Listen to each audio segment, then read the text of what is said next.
तब्दीली के साथ बदलते भारत की शान।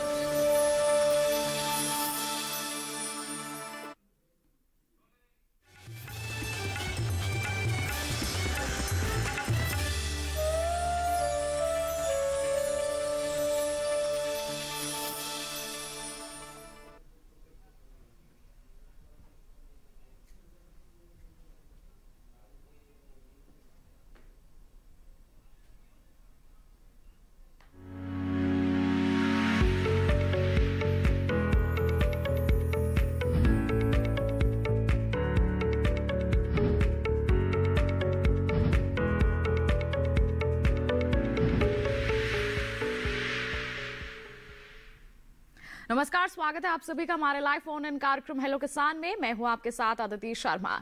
किसान भाइयों बहनों, हम आपके लिए लेकर आते हैं हमारा एक खास कार्यक्रम जिसमें हम आपको एक मौका प्रदान करते हैं ताकि आप एक फोन कॉल के जरिए खेती किसानी से संबंधित जो भी विषय हम लेकर आ रहे हैं उसके संदर्भ में अपने सवाल पूछ सकें, जिनके जवाब पहुंचाते हैं आप तक हमारे विशेषज्ञ। आज के हमारे इस कार्यक्रम में हम किस विषय पर चर्चा करने वाले हैं, आइए सबसे पहले आपको बता देते हैं। आज के हमारे इस कार्यक्रम में हम बातचीत करेंगे पॉली हाउस में सब्जियों की खेती पर, और साथ ही बताएंगे आपको नींबू वर्गीय फल बागानों की सुरक्षा के बारे में। जी हाँ, यही दोनों विषय रहने वाले हैं आज के कार्यक्रम के हमारे। पॉली हाउस में सब्जियों की खेती आप कैसे कर सकते हैं और नींबू वर्गीय जो फल के बाग हैं उनकी सुरक्षा के लिए आपको किस तरह से प्रबंधन कार्य करने हैं। आपके पास कोई भी सवाल है तो आपको हमारे टोल फ्री नंबर पर कॉल करना है। टोल फ्री नंबर है 1800-113060, 1800-113061 हमारे टोल फ्री यानी कि निःशुल्क नंबर है। आप अगले 1 घंटे के दौरान इस पर कॉल कर सकते हैं, अपने सवाल हमसे पूछ सकते हैं, जिनके जवाब स्टूडियो में मौजूद हमारे विशेषज्ञ आप तक जरूर पहुंचाएंगे। आइए परिचय करवा देते हैं उनसे। इस वक्त हमारे साथ स्टूडियो में मौजूद हैं डॉक्टर पीके सिंह, जो प्रधान वैज्ञानिक हैं संरक्षित कृषि प्रौद्योगिकी केंद्र IRI पूसा नई दिल्ली में। सर, आपका बहुत बहुत स्वागत। धन्यवाद मैडम।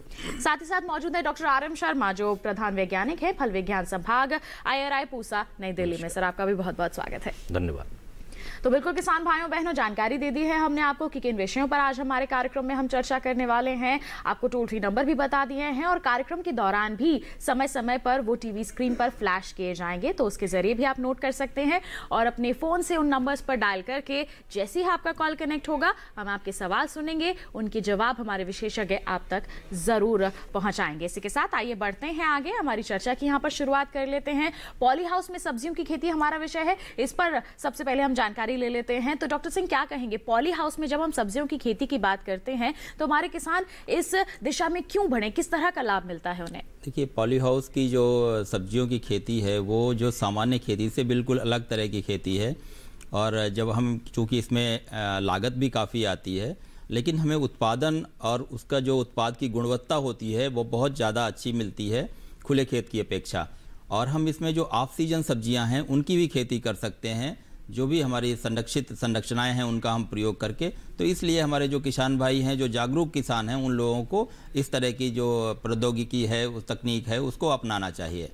जी बिल्कुल, तो बेमौसमी सब्जियों का यहाँ पर उत्पादन ले सकते हैं और उस समय इसके जो दाम है मंडियों में काफ़ी अच्छे मिलते हैं, तो हमारे किसान इससे लाभ ले सकते हैं। और साथ ही साथ खुले खेत में जिस तरह की समस्याएं आती हैं उनसे भी निजात मिलता है। तो किस तरह से आपको इसके लिए तैयारियां करनी है, कौन सी सब्जियों का आप चयन कर सकते हैं, इन तमाम बातों पर हम आज के कार्यक्रम में चर्चा करेंगे। लेकिन आइए उससे पहले आपको दिखा देते हैं हमारी एक खास रिपोर्ट।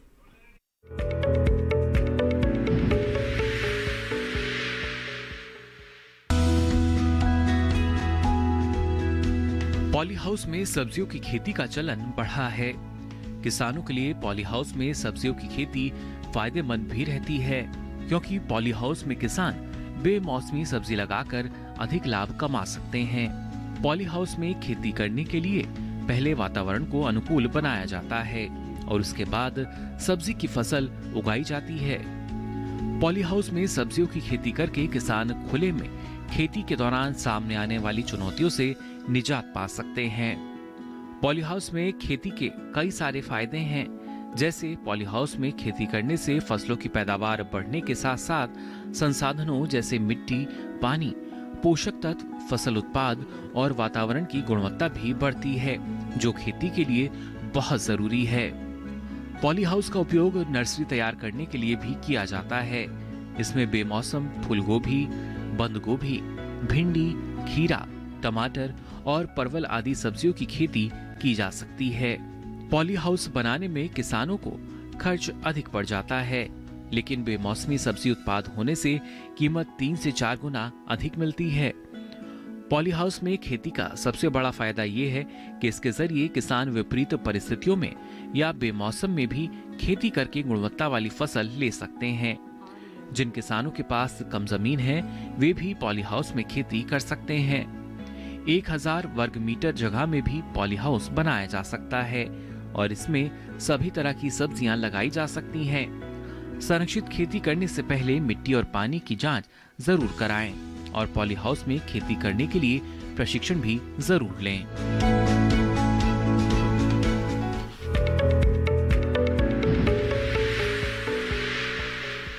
तो देखिए, अभी आपने एक खास रिपोर्ट जो कि आधारित थी पॉली हाउस में सब्जियों की खेती पर, किस तरह के कदम आपको उठाने हैं रिपोर्ट के जरिए तो आपने जान लिया है। हमारे विशेषज्ञ भी इस पर विस्तृत जानकारी आप तक जरूर पहुंचाएंगे। इसी के साथ आइए बढ़ लेते हैं आगे। हमारा जो अगला विषय है नींबू वर्गीय फल बागों की सुरक्षा, उस पर हम जानकारी ले लेते हैं। डॉक्टर शर्मा हमारे साथ मौजूद हैं। डॉक्टर शर्मा, जब हम बात करते हैं नींबू वर्गीय फलों की, तो इस मौसम को ध्यान में रखते हुए किस तरह की व्यवस्था की जरूरत होती है? देखिए, 2 बातें हैं। ऐसे किसान भाई जिनका बाग लगा हुआ है और वो फलत में है, तो इस वक्त क्योंकि फूल खिलने शुरू हो गए हैं लगभग, तो इस वक्त जो है, एक तो जो चेपा होता है जिसको हम एफिड कहते हैं, एक तो एफिड का प्रकोप बहुत होता है खास करके कागजी नींबू पे, और जो नए पत्ते आने वाले हैं उन पर लीफ माइनर नामक कीट होता है, उसका प्रकोप होता है। तो इन दोनों का नियंत्रण इस समय आवश्यक है।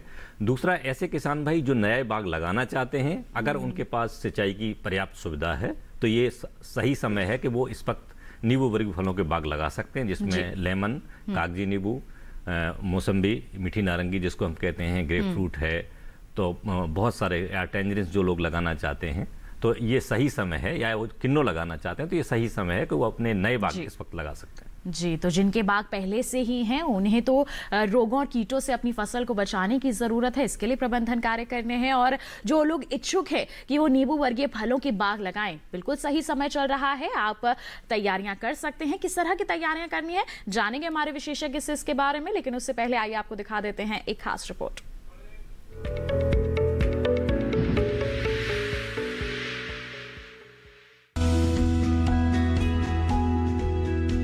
देश में नींबू वर्गीय फलों की बागवानी बड़े पैमाने पर की जाती है। आंध्र प्रदेश, गुजरात, महाराष्ट्र, कर्नाटक, उत्तराखंड, बिहार, असम, राजस्थान और मध्य प्रदेश में किसान नींबू वर्गीय फलों की खेती सफलतापूर्वक करते हैं। साल भर इनकी उपलब्धता के कारण ये सबसे लोकप्रिय फल है। आर्थिक रूप से भी नींबू वर्गीय फल बहुत महत्वपूर्ण है। किसान अगर कृषि विशेषज्ञों की सलाह से इनकी खेती करें तो अच्छा मुनाफा कमा सकते हैं। नींबू वर्गीय फलों में मौसमी, संतरा, नींबू लाइम और लेमन जैसे फल आते हैं। नींबू वर्गीय फलों में कई प्रकार की बीमारी लगने और कीटों के हमले की आशंका भी रहती है।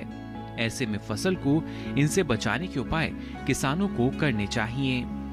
नींबू की बात करें तो नींबू में आर्द्र गलन रोग लगने की आशंका रहती है। ये रोग नर्सरी में पौधों को नुकसान पहुंचाता है।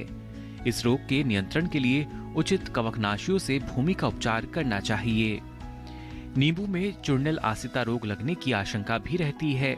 ये एक कवक जनित रोग है। रोग का प्रकोप अधिक होने पर कृषि विशेषज्ञ से सलाह लें। साथ ही प्रभावित पौधे के भाग को निकालकर नष्ट कर दें। नींबू वर्गीय फलों में फूल आने से कुछ दिन पहले सिंचाई ना करें, नहीं तो सभी फूल झड़ सकते हैं। अगर फूलों या फलों में गिरने की समस्या अधिक हो तो 2 से 4 डी को 10 ग्राम प्रति 100 लीटर पानी में घोलकर छिड़काव करें। फल लगते समय पर्याप्त मात्रा में नमी बनाए रखें। नए पौधे तैयार करने के लिए फरवरी के अंत में बडिंग की जा सकती है।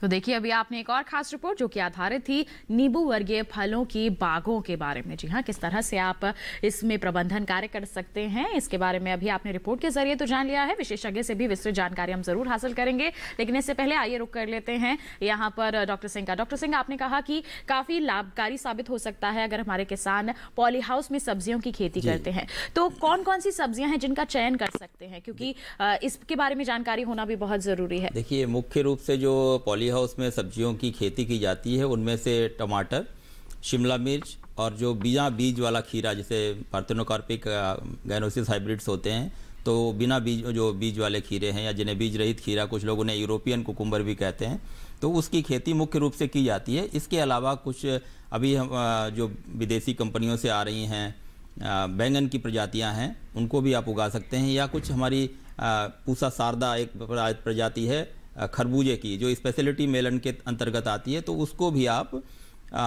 ऑफ सीजन प्रोडक्शन के लिए आप इसमें उगा सकते हैं। और यहाँ ध्यान देने वाली बात यह है कि जो भी फसलें हम इसके अंदर लगाते हैं, जैसे टमाटर आप अगर लगाएं तो टमाटर की जो अनियमित बढ़वार होती है, इनडिटर्मिनेट जो ग्रोथ वाली वैरायटीज़ हैं, उनका हम चयन करते हैं, और वो लगभग 9 से 10 महीने जो है आपके पॉली हाउस के अंदर चलती है। जो खुले खेत में आप प्रजाति लगाते हैं वो 3.5-4 महीने में ख़त्म हो जाती है जी। और जो खीरे की प्रजातियों का आप चयन करते हैं तो वो बिना बीज रहित जो होती हैं, वो पार्थेनोकार्पिक हाइब्रिड्स का ही चयन करें, क्योंकि पॉली हाउस के अंदर परागण की समस्या होती है, क्योंकि वहाँ पे कोई ऐसा कीट उपलब्ध नहीं होता है कि जो परागण कार्य कर सके।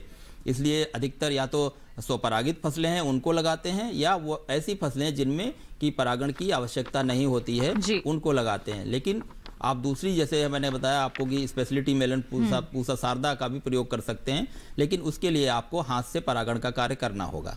जी बिल्कुल। तो ये तमाम तरह की सब्जियां हैं, किस्में हैं जो आप चुन सकते हैं पॉली हाउस में अगर आप खेती के बारे में विचार कर रहे हैं। तो बिल्कुल किस तरह से तैयारियां करनी होती हैं इसके बारे में जानेंगे, लेकिन एक कॉलर हमारे साथ यहाँ पर जुड़ गए हैं, उनका सवाल हम शामिल कर लेते हैं कार्यक्रम में। बालकृष्ण जी ने हमें कॉल किया है। हेलो हेलो हेलो सर, नमस्कार, स्वागत आपका कार्यक्रम में। क्या सवाल है आपका? हमारा सवाल है, जो नींबू है, कागजी नींबू है हमारा जी, तो उसको लोग कैंकर आ जाते हैं, चैंपा लग गया है उसे। हाँ जी, देखिए ऐसा है कि जो एफिड है जिसको आप चैंपा बोल रहे हैं, ये जब बिल्कुल नए पत्ते निकलते हैं उसका रस चूसता है और पत्ते सिकुड़ जाते हैं। तो इसके लिए आप डाइमेथोएट नामक एक दवा आती है, या मिथाइल डाइमेटॉन भी आप यूज़ कर सकते हैं, बाजार में रोगर वगैरह के नाम से भी वो दवाएं मिलती हैं। तो उसका जो है 1 ml प्रति लीटर पानी में घोल बनाकर, अगर आपके क्षेत्र में वो समस्या नियमित तौर पे आती है तो आप जनवरी के आखिरी हफ्ते में आप उस पर छिड़क दें, या जब फूल जब बन रहे हैं उससे पहले छिड़कें तो ज़्यादा बेहतर है, ताकि उस पर जो परागण करने वाले कीट हैं वो उससे नहीं मरेंगे। तो फूलों का जो सीजन है उससे पहले आप एक स्प्रे उस पर कर देंगे तो जो चेपा की जो समस्या है वो आपकी सॉल्व हो जाएगी और आपके यहाँ दिक्कत नहीं होगी। एक ही स्प्रे आपके लिए पर्याप्त है। जी बिल्कुल। तो बालकृष्ण जी, किस तरह की प्रबंधन कार्य करने हैं हमारे विशेषज्ञ ने आपको बता दिया है। इसी के साथ बढ़ लेते हैं आगे। डॉक्टर शर्मा, आपने बताया था चैंपा तो लग जाता है, साथ ही साथ लीफ माइनर भी यहाँ पर खतरा उत्तर भारत की एक बहुत गंभीर समस्या है जिसको हम लीफ माइनर कहते हैं। उसमें क्या होता है कि जब पत्ती निकलती है तो पत्ती के अंदर वो घुस जाता है, और उसको इसीलिए माइनर कहते हैं कि अगर आप पत्ती को देखेंगे आपको लगेगा कि माइन जैसे सुरंग जो बनती है वैसी आपको नजर आएगी। कुछ दिनों में पत्ते बिल्कुल सिकुड़ जाएंगे और चमकने लगेंगे। तो उससे क्या होता है कि जो प्रकाश संश्लेषण की क्रिया है वो बुरी तरह प्रभावित होती है, और जो पौधे की जो आगे जो वृद्धि होनी चाहिए वो नहीं हो पाती। इसलिए उसके लिए भी आप जो है इमिडाक्लोपिड नामक एक दवा आती है कि जिससे पत्ते जब थोड़े से नए पत्ते खिलने लग जाएं तो उस वक्त आप उसको फरवरी के महीने में, खासकर क्योंकि मार्च में नए पत्ते आते हैं, तो फरवरी के महीने में आप इमिडाक्लोपिड नामक एक दवा आती है जिसको 0.5 मिलीलीटर प्रति लीटर पानी में घोल बनाकर अगर छिड़क दें तो, और एक स्प्रे उसका आप जून के महीने में छिड़काव कर दें तो इस तरह से उसको नियंत्रित किया जा सकता है। जी बिल्कुल, बात चाहे हम चेपा या एफिड या माहू की करें या फिर लीफ माइनर की करें, तो इनका नियंत्रण करना बहुत ज़रूरी हो जाता है। इनकी रोकथाम के लिए आपको किस तरह के कदम उठाने हैं, हमारे विशेषज्ञ ने इसके बारे में आपको विस्तार से जानकारी दे दी है। आइए इसी के साथ बढ़ते हैं आगे, हमारी चर्चा को आगे बढ़ाते हैं। डॉक्टर सिंह, रिपोर्ट में भी हमने देखा था कि बताया गया कि पॉली हाउस में अगर आपको सब्जियों की खेती करनी है तो उससे पहले आप प्रशिक्षण जरूर ले लें, तो इससे आप कितना जरूरी मानते हैं और इसके लिए क्या सलाह देना चाहेंगे? बिल्कुल, प्रशिक्षण बहुत जरूरी है, क्योंकि आप जो खेती करने जा रहे हैं उसमें आप लागत भी ज़्यादा लगाते हैं और जो आपकी फसल है उसका जो समय है, जैसे आप मैंने बताया पहले कि आप खुले खेत में आपकी टमाटर की फसल जो है वो 4 महीने में ख़त्म हो जाती है और पॉली हाउस के अंदर आपकी फसल जो है वो 10 से 11 महीने रहती है, तो आपकी फसल का अंतराल भी ज़्यादा होता है। इसलिए फसल से अच्छा उत्पाद लेने के लिए प्रशिक्षण बहुत ज़रूरी है और इसके लिए आप किसी भी जो आपका स्थानीय राज्य कृषि विश्वविद्यालय है या कृषि विज्ञान केंद्र है या इसके अलावा हमारा जो संरक्षित कृषि प्रौद्योगिकी केंद्र भारतीय कृषि अनुसंधान संस्थान पूसा नई दिल्ली है, हम लोग भी समय समय पर विभिन्न तरह के प्रशिक्षण कार्यक्रम आयोजित कराते रहते हैं। इसके अलावा भी अगर कोई किसान और जानकारी चाहता है तो वो हमारे यहाँ जो हमारे अध्यक्ष हैं वहाँ से संपर्क कर सकता है या हमारे जो नंबर्स हैं उन पे वो संपर्क कर सकता है और उसे उचित जानकारी मिल जाएगी। मैं यहाँ पे एक चीज़ और बताना चाहूँगा कि कुछ प्रजातियों को लेकर हमारे किसान भाइयों में भ्रांतियां रहती हैं, तो पूसा संस्थान ने अभी जो टमाटर की कुछ प्रजातियां जारी की हैं जो कि दिल्ली एनसीआर राज्य क्षेत्र के लिए हैं, लेकिन दूसरे किसान भी उनसे फ़ायदा उठा सकते हैं और जो कम लागत वाले पॉली हाउस या नेट हाउस हैं उनमें उसकी खेती कर सकते हैं। तो टमाटर में हमारी पूसा रक्षित एक किस्म है जो कि एक संकर किस्म है, उसको लगा सकते हैं। उसके अलावा पूसा टमाटर संरक्षित 1 करके एक पूसा टमाटर संरक्षित 1, ये एक मुक्त परागित टमाटर की फसल है, उसको ले सकते हैं। इसके अलावा चेरी टमाटर की भी खेती किसान भाई हमारे करते हैं और जो कि दिल्ली के आसपास के काफ़ी हिस्से में की जाती है और जो कि उनका अच्छा बाजार मूल्य मिलता है। तो उसमें पूसा चेरी 1 है, उसको आप लाल रंग का चेरी टमाटर उसका होता है तो उसको ले सकते हैं। और दूसरी अभी जो नई किस्म है वो पूसा गोल्डन चेरी 2, वो जो है वो पीले रंग की किस्म है और ये 4 किस्में हैं, इनको आप प्रयोग कर सकते हैं। इसके अलावा जो खीरा है उसमें हमारी दिल्ली पूसा पार्थेरो कार्पिक कोकुम्बर 6 है, उसका भी आप प्रयोग कर सकते हैं, क्योंकि जो बाहर से आप प्रजातियां लेते हैं खीरे की उनका बीज बहुत महंगा होता है, तो इसलिए जो हमारी सरकार द्वारा जो संस्थान द्वारा संस्तुत प्रजाति हैं उसका प्रयोग करें और उससे आप अच्छा आमदनी प्राप्त कर सकते हैं। जी बिल्कुल, तो ये तमाम किस्में हैं जो पूसा संस्थान द्वारा तैयार की गई हैं, आप इनमें इस्तेमाल कर सकते हैं, इनका चयन कर सकते हैं पॉली हाउस में इनकी खेती के लिए, सब्जियों की खेती के लिए। और साथ ही साथ यहाँ पर विशेषज्ञ ने जानकारी दी है कि प्रशिक्षण लेना बहुत ज़रूरी है, तभी तो आप समय समय पर सही तरीके से प्रबंधन कार्य कर पाएंगे ताकि आपकी फसल की गुणवत्ता भी अच्छी बनी रहे और आपको अच्छा उत्पादन भी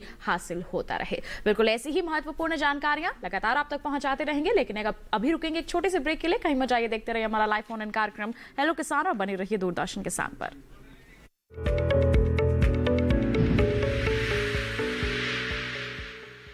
अरे भाई सुना नहीं क्या, केसीसी ने किसानों का जिंदगी बदल दिया है।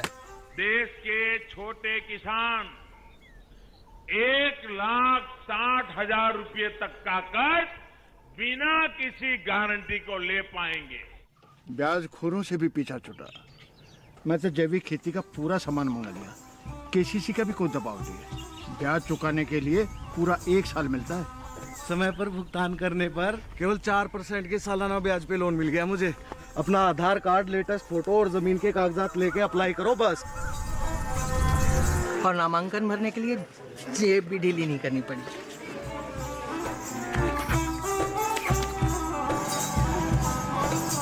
चाचा, उधार चुकाने के 24 घंटे के बाद उतने ही पैसे वापस निकाल सकते हैं। केसीसी ने किसानों की जिंदगी वाकई बदल दी है। तो आप भी किसान क्रेडिट कार्ड अपनाएं और सहजता से ऋण पाएं।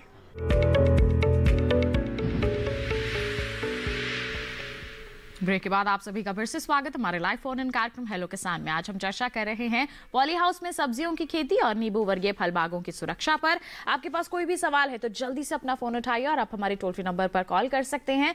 Toll free number TV screen पर फ्लैश किए जा रहे हैं, इन पर आप नोट कीजिए इन्हें और अपने फोन से आप डायल कर सकते हैं। इसके साथ आइए बढ़ते हैं आगे। कॉलर हमारे साथ यहाँ पर जुड़े हुए हैं, उत्तर प्रदेश औरैया से हमें कॉल किया है अनिरुद्ध सिंह जी ने। जान लेते हैं क्या है उनका सवाल। हेलो हेलो नमस्कार, स्वागत आपका कार्यक्रम में। क्या सवाल है आपका? नींबू लगाना चाहती है, क्या कृषि विभाग से कुछ सहायता मिलेगी? नींबू आप लगाना चाहते हैं, कृषि विभाग से किस तरह की सहायता मिल सकती है इनको, डॉक्टर शर्मा? कृषि बागवानी क्षेत्र से देखिए, सहायता मिल सकती है। आप अपने पहले जिला उद्यान अधिकारी से संपर्क स्थापित कर सकते हैं, वो आपको इस दिशा में जो है सहयोग करेंगे। इसके अलावा जो आपका नज़दीकी कृषि विज्ञान केंद्र है, आप वहाँ भी संपर्क स्थापित कर सकते हैं और उनसे गाइडेंस ले सकते हैं। और इसके अलावा आप कभी अगर दिल्ली आते हैं तो आप हमारे संस्थान में जो फल विज्ञान संभाग है, आप वहाँ आएँ और हमारी 2 बहुत अच्छी प्रजातियाँ नींबू की हैं, पूसा उदित और पूसा अभिनव। इन दोनों प्रजातियों के पौधे आप संस्थान से प्राप्त कर सकते हैं, लेकिन उसके लिए आपको बुकिंग करानी पड़ेगी। और अच्छी गुणवत्ता वाले नींबू आप के पौधे आप यहाँ से ले सकते हैं, जिनका उत्पादन और गुणवत्ता फलों की बहुत अच्छी। जी बिल्कुल। तो कहाँ आपको संपर्क करना है, हमारे विशेषज्ञ ने आपको बता दिया है। तो जैसे हमारे कॉलर ने जानना चाहा कि वो नींबू लगाना चाहते हैं तो किस तरह शुरुआत कर सकते हैं। अभी हमारे कई किसान जो हैं वो लगाना चाहेंगे, क्योंकि हमने देखा है कोविड संकट के चलते भी सिट्रस फ्रूट्स की मांग जो है वो काफी बढ़ी है, विटामिन सी के चलते बहुत इसकी मांग बढ़ी है, तो काफी लोगों का रुझान इस और बढ़ा भी है। तो ऐसे में किस तरह की आप सलाह देंगे, क्या तैयारियां करनी चाहिए शुरुआत में? अकेला नींबू ही नहीं, नींबू वर्गीय फल एक बहुत बड़ा समूह है और सब जो है विटामिन सी के लिए जाने जाते हैं। जैसे आपका कागजी नींबू है, एक लेमन है। इसके अलावा हमारे संस्थान ने अभी हाल ही में पूसा लेमन वन एक प्रजाति विकसित की है लेमन की। आप हमारे किसान भाई उसको लगा सकते हैं, बहुत हाई यील्डिंग वेराइटी है वो। और इसके अलावा संस्थान ने पहले भी 2 मीठी नारंगी की प्रजातियां विकसित कर चुका है, जिसमें आपका पूसा शरद और पूसा राउंड।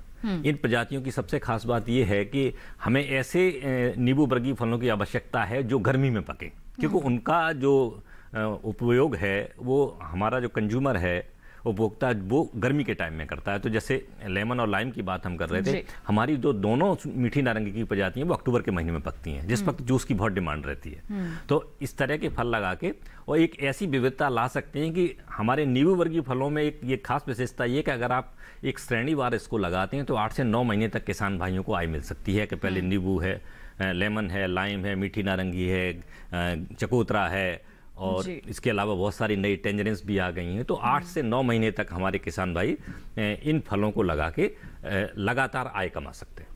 जी बिल्कुल।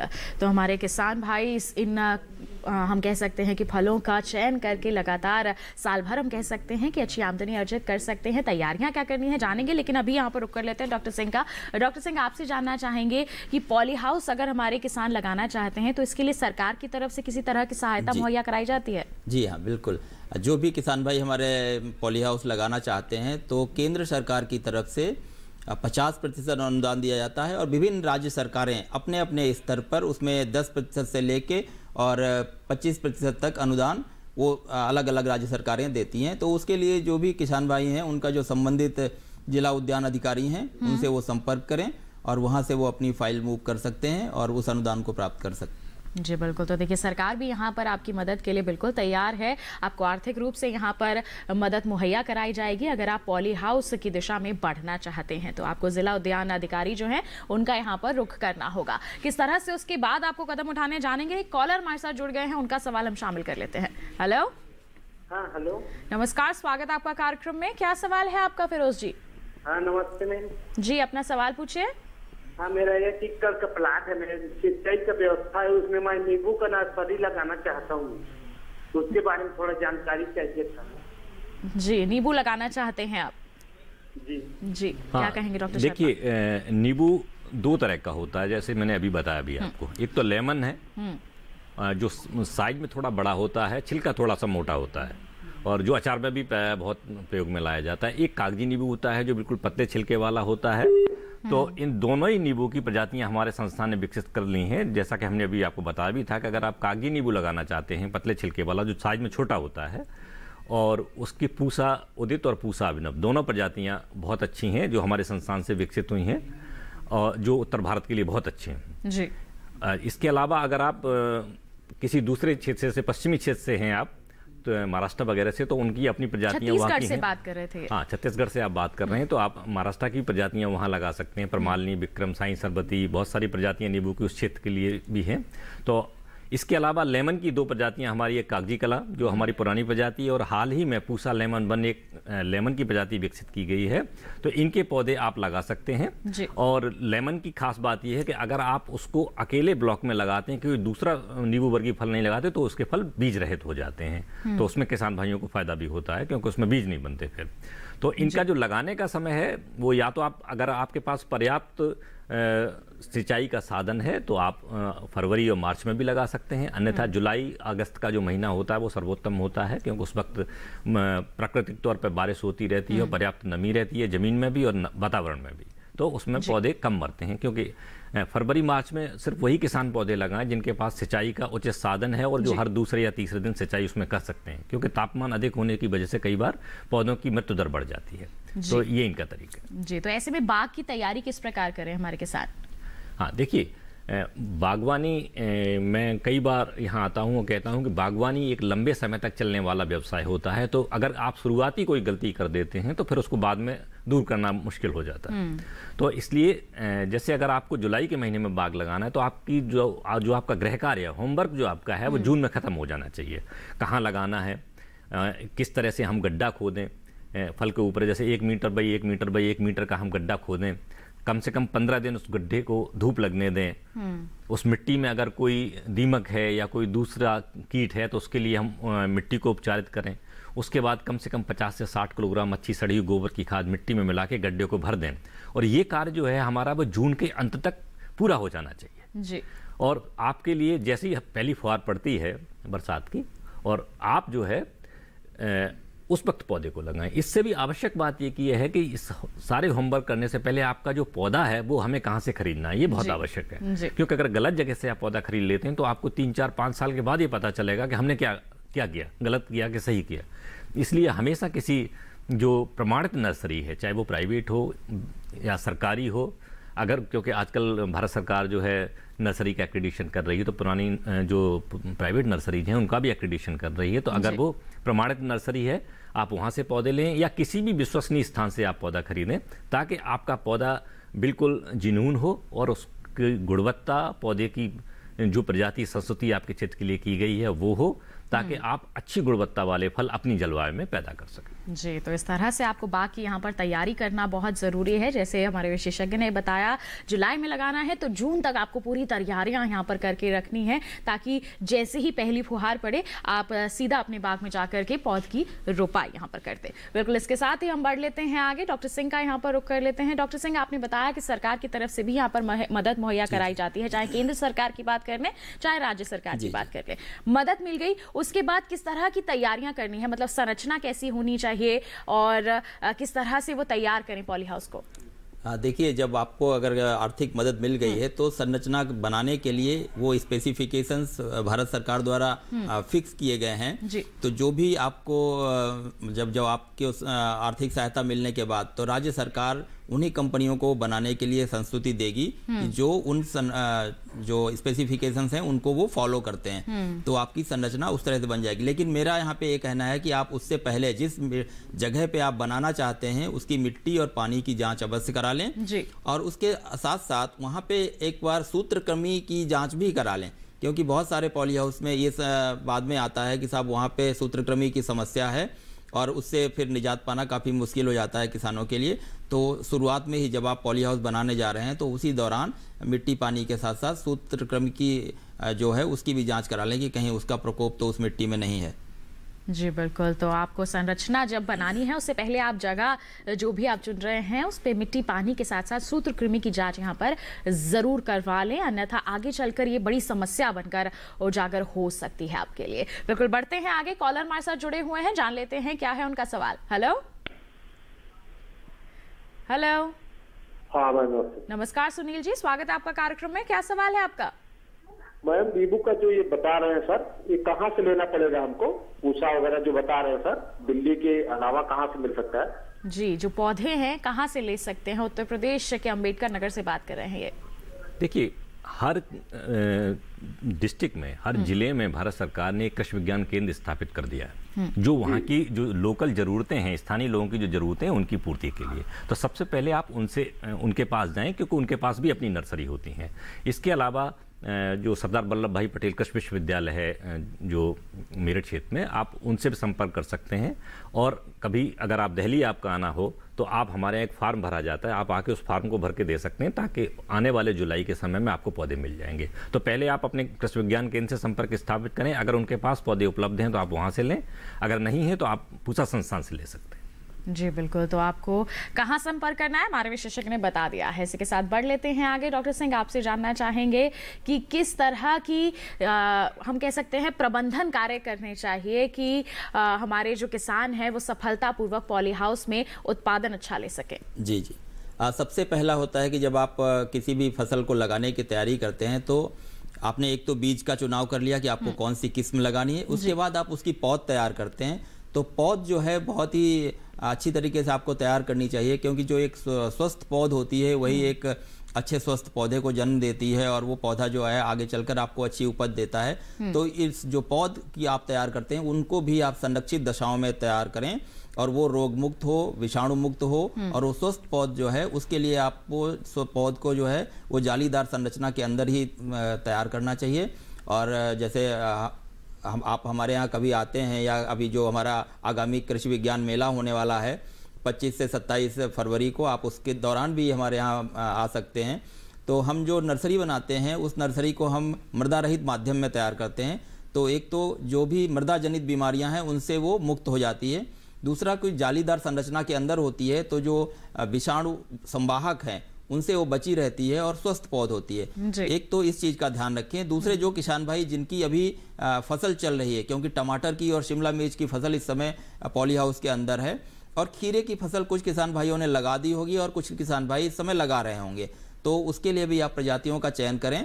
और उसमें जैसे मैंने पहले बताया आपको कि जो हमारी पूसा पार्थेनोकार्पिक 6 नंबर है तो उसको आप इस्तेमाल कर सकते हैं। इसके अलावा प्राइवेट क्षेत्र की बहुत सारी प्रजातियां हैं, आप उनको इस्तेमाल कर सकते हैं। और इस समय उनकी आप पॉली हाउस के अंदर सीधी बुवाई कर सकते हैं, क्योंकि थोड़ा सा समय अब तापमान भी बढ़ गया है तो इसलिए जमने में कोई दिक्कत नहीं होगी। और जो टमाटर की फसल आपकी चल रही है उसमें देखें, क्योंकि दिसंबर के महीने में, जनवरी में जब ठंडक होती है तो टमाटर धीरे धीरे पकता है, और इस समय जो पकने की गति है उसमें थोड़ी तीव्रता हो जाती है, तो इसलिए उसको बाजार के हिसाब से उसको तोड़ते रहें। और इस समय कुछ जो कीट हैं उनका भी प्रकोप बढ़ जाता है, जैसे जो अभी सफेद मक्खी है वो भी सक्रिय हो जाती है, और उसके अलावा माइट का प्रकोप भी बढ़ जाता है। और तीसरा तो इन कीटों का प्रबंधन किस प्रकार से कर सकते हैं जानेंगे आपसे, लेकिन अभी वक्त हो चला एक छोटे से ब्रेक का। हम जल्द ही हाजिर होंगे। बने रहिए दूरदर्शन किसान पर और देखते रहिए हमारा फोन इन कार्यक्रम हेलो किसान।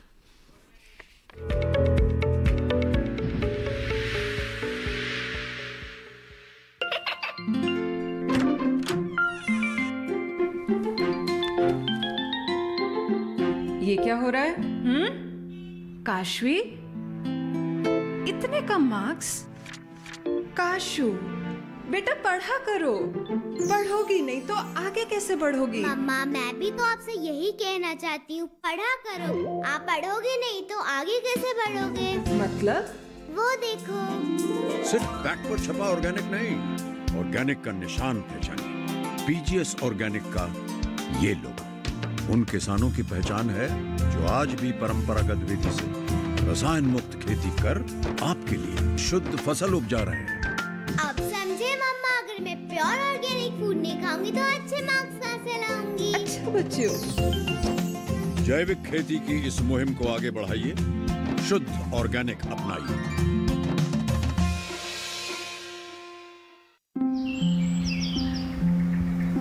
अरे क्या कर रहा है? इधर इधर इधर, हम बोल रहे हैं तेरे बीजू का। पुतला बोल रहा है? हाँ, पक्षियों से तो हम खेत को बचा लेते हैं, पर इन घातक रसायनों से कैसे बचाएं? मतलब? देख बेटा, तू जो ये अंधाधुंध रसायन मिलाता है ना, मिट्टी की सेहत बिगड़ने लगी है, और जब माटी ही कमजोर पड़ जाएगी तो उपज कैसे सेहतमंद होगी? अरे पहले ऐसा नहीं था, पूछना अपने बड़े बुजुर्गों से, कैसे फसल लहलहाती थी, शुद्धता झलकती थी। हाँ, माटी भी तंदुरुस्त और लोग भी। पहली वाली बात कहाँ? पर अब तो सब यही डाले हैं। सब नहीं, आज भी लाखों जागरूक किसान परंपरागत विधि से फसल उगा रहे हैं, खर्चा कम और उपज की कीमत भी बेहतर पा रहे हैं। ठीक है भाई, मैं भी आज से जैविक खेती शुरू करूंगा। माटी से प्रेम की परंपरा है, परंपरागत खेती।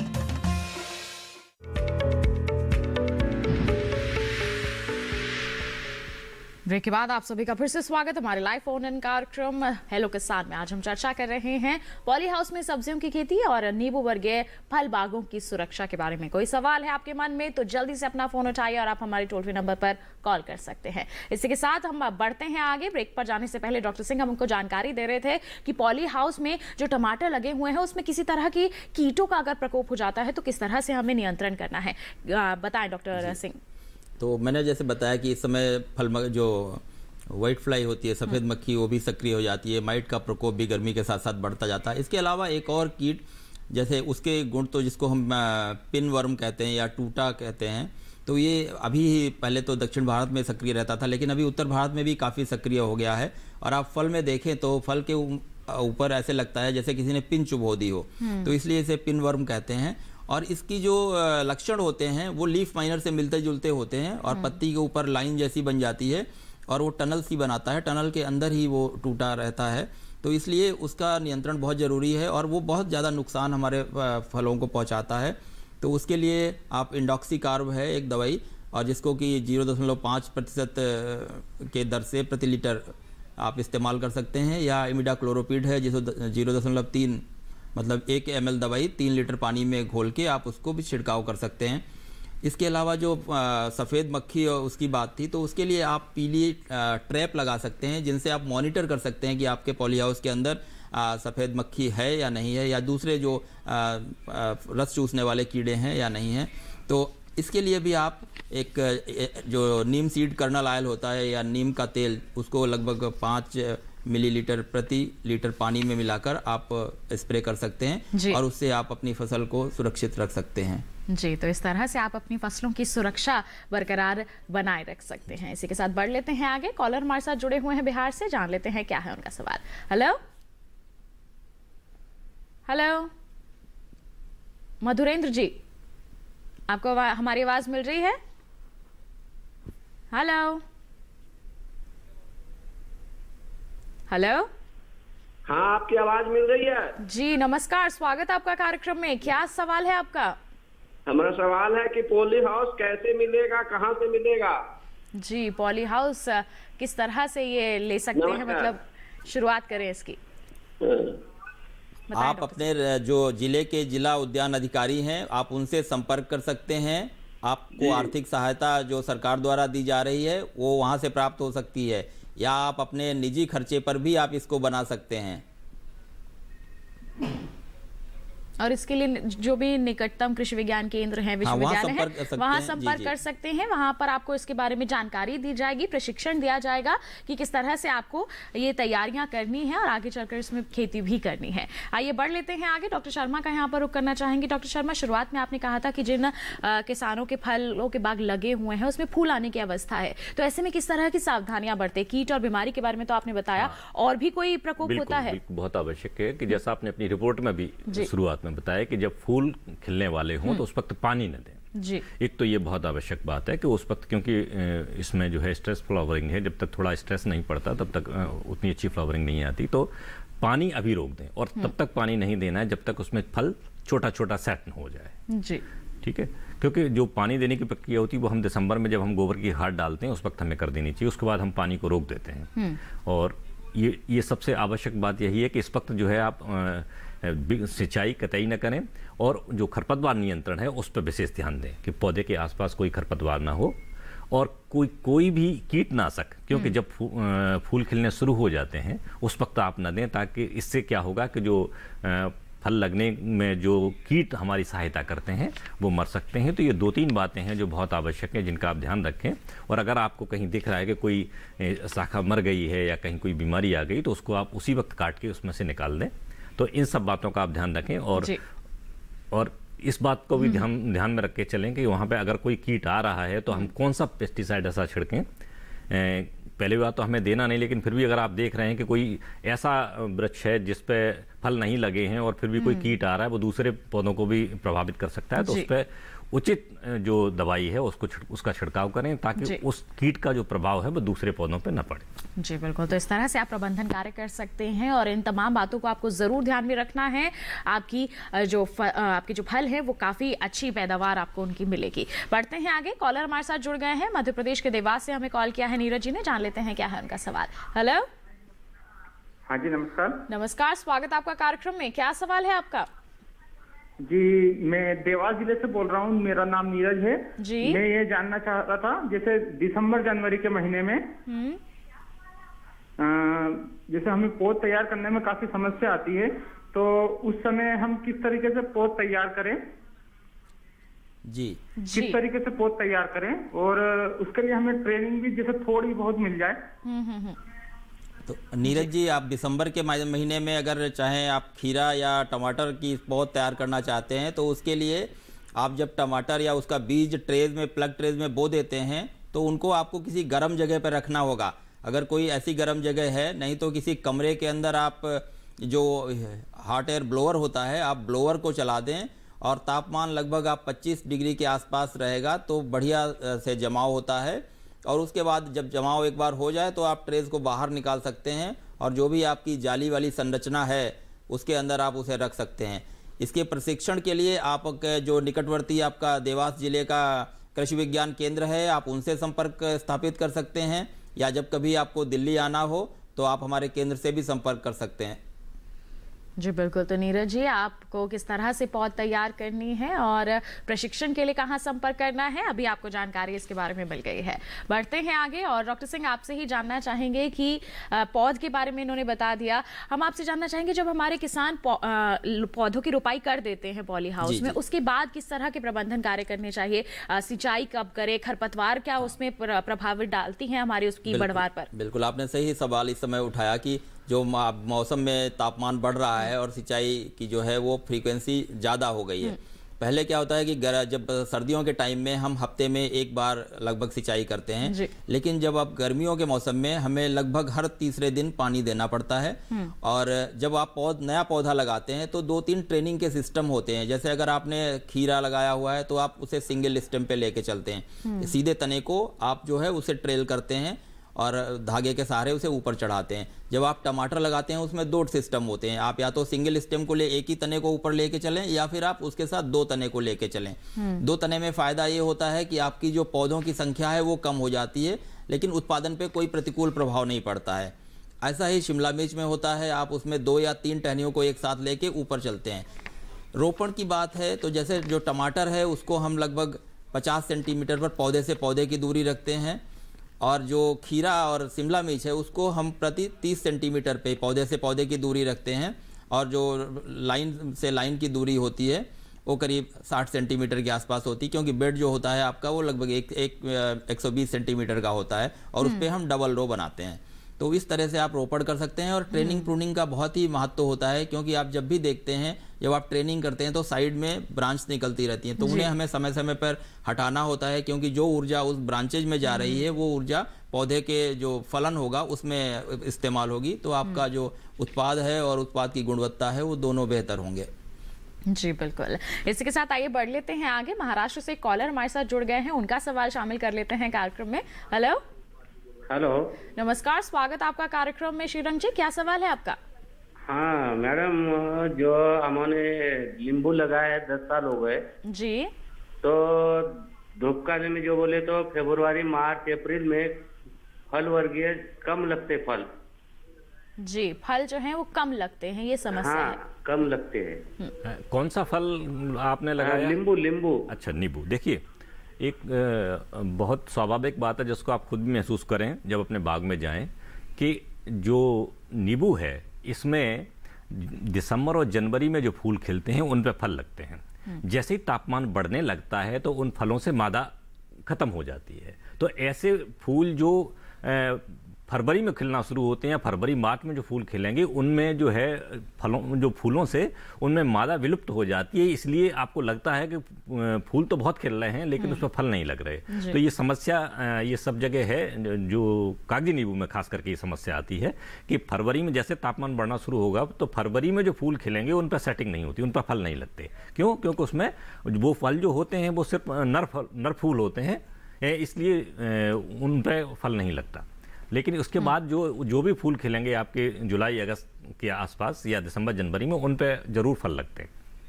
जी बिल्कुल, तो आपका जो सवाल था उसका जवाब हमारे विशेषज्ञ ने आप तक पहुंचा दिया है और ऐसी ही जानकारियां हम आगे भी आप तक पहुंचाएंगे। लेकिन अभी रुक रहे हैं एक छोटे से ब्रेक के लिए। कहीं मत जाइए, देखते रहिए हमारा लाइव फोन इन कार्यक्रम हेलो किसान और बने रहिए दूरदर्शन किसान पर।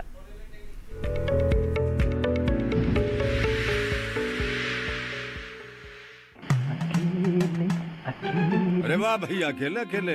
अरे तू भी ले, पर खाएगा कैसे? मैं ऑर्गेनिक खेती की बात कर रहा रे बेटे। अकेले अकेले खेती कब तक करेगा?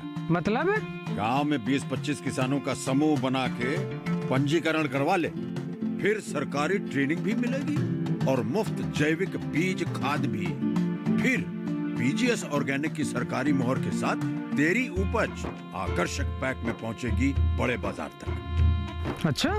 हाँ। अरे भाई कहाँ चल दिया? सबको साथ लाने, आमदनी बढ़ाने।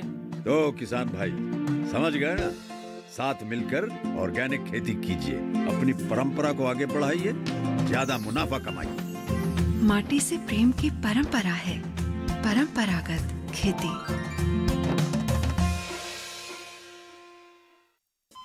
अरे सुन तो। मुझे क्या सुनाना चाहते हो? जो सुनाओ मेरी सौतन को। किसको? अरे वही तुम्हारा मोबाइल फोन जिससे सुबह शाम दिन रात चिपके रहते थे और कहते थे किसान कॉल सेंटर से बातें हो रही हैं। अच्छा ये बात है।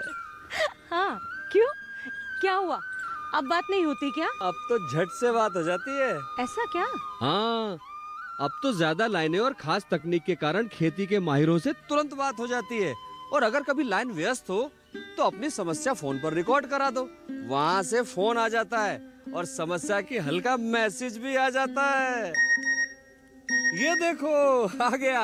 अरे वाह, इसका मतलब इंतजार की घड़ी अब खत्म। हाँ। तभी मैं सोचूं कि आजकल मुझ पर इतना प्यार क्यों आ रहा है। कृषि संबंधी समस्याओं का अपनी भाषा में तुरंत हल पाने के लिए पूरे भारत में किसी भी फोन से हेल्पलाइन नंबर पर संपर्क करें। किसानों का दोस्त किसान कॉल सेंटर।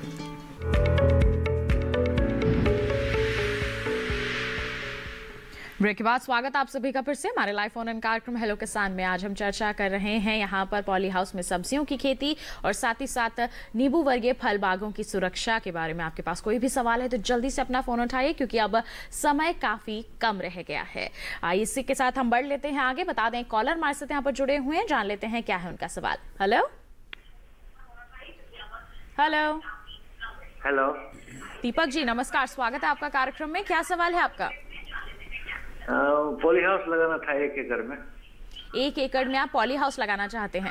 जी जी, तो इसके बारे में आप क्या जानकारी हासिल करना चाहते हैं? जानकारी यही चाहिए, मतलब जो 1 एकड़ में पॉली हाउस लगाना चाहते हैं उसमें कितना खर्च लगेगा? कितना खर्च लगेगा, क्या जानकारी देंगे डॉक्टर सिंह? हाँ जी दीपक जी, आपके पास में जो हमारा केंद्रीय कृषि विश्वविद्यालय है समस्तीपुर में, सुन पा रहे हैं आप हमारी आवाज? जी हेलो, लगता है उनसे संपर्क टूट गया है। आप तो जो आपका नजदीकी कृषि विश्वविद्यालय केंद्रीय कृषि विश्वविद्यालय है समस्तीपुर में, आप वहां से भी संपर्क कर सकते हैं।